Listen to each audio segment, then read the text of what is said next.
Aujourd'hui, c'est le 9 mai, c'est la fête de l'Europe et on célèbre ça partout en France bien sûr. Et ce matin, Alexandra focus tout particulièrement sur Nantes.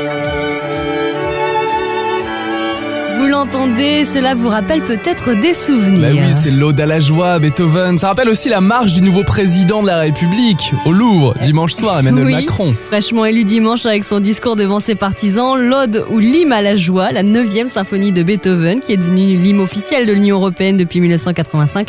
C'est donc un titre adéquat pour vous parler d'Europe ce matin sur It West. Alors justement, Alexandra, pourquoi fête-t-on l'Europe le 9 mai ? Parce que c'est tout simplement la date anniversaire de la déclaration Schuman, un texte considéré comme fondateur de l'Union européenne. Le 9 mai 1950, le ministre français des Affaires étrangères, Robert Schuman, a proposé dans ce discours à Paris une nouvelle forme de coopération politique en Europe. Objectif, préserver la paix et l'unité entre les nations. Depuis, les 28 États membres de l'Union européenne fêtent l'Europe le 9 mai. J'imagine que c'est un moyen aussi de sensibiliser à la question européenne. Ah oui, effectivement, l'Europe est souvent la grande absente des débats politiques. Ouais, on l'a encore vu lors de la campagne pour les présidentielles. Présidentielle. Et c'est parfois compliqué pour certains. Les Français se disent de moins en moins favorables à l'Europe. Selon un sondage Eurobaromètre en 2004, 69% des Français étaient favorables à l'Union européenne contre seulement 38% en 2016. Laurence Sombron est la directrice de la radio européenne nantaise Euradio Nantes. Elle se l'explique par un manque d'informations. Comment présenter une vision qui engage 500 millions de citoyens en 1 minute 30 ? Moi, je mets au défi quiconque de pouvoir l'expliquer. L'Union européenne est incapable de communiquer sur ses réussites.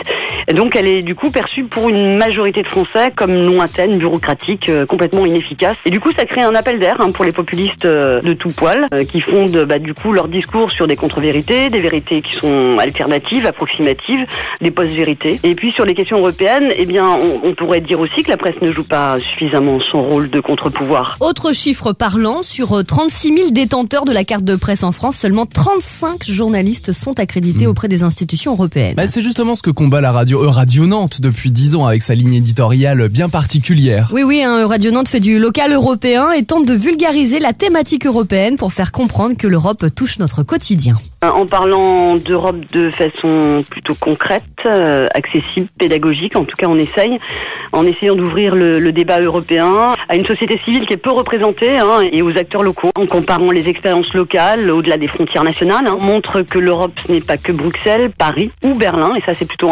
important pour nous de le faire. Et je pense que les 10 ans attestent aussi de la pertinence d'une ligne éditoriale capable du coup d'articuler les échelons locaux, nationaux et européens, et ça c'est important. Et je crois que Radio Nantes n'a pas l'intention de s'arrêter là. Pour ces 10 ans, Euradio a un grand projet, écoutez Laurent Sombron. Projet de devenir tête de pont d'un réseau de stations radiophoniques régionales qu'on va baptiser Euradio. Le Nantes existera à Nantes et après on aura 13 grandes villes françaises, on l'espère, donc Euradio Lyon, Euradio Lille, Euradio Strasbourg, ce sont les 3 premières fréquences qu'on a obtenues.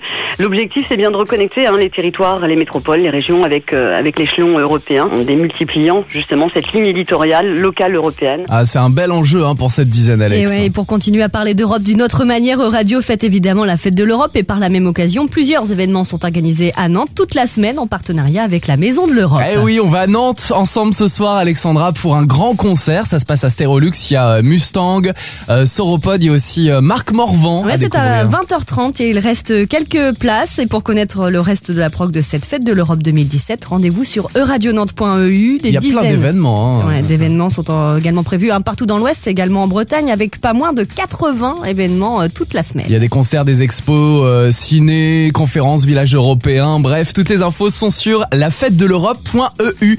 Il est 6h16, soyez les bienvenus.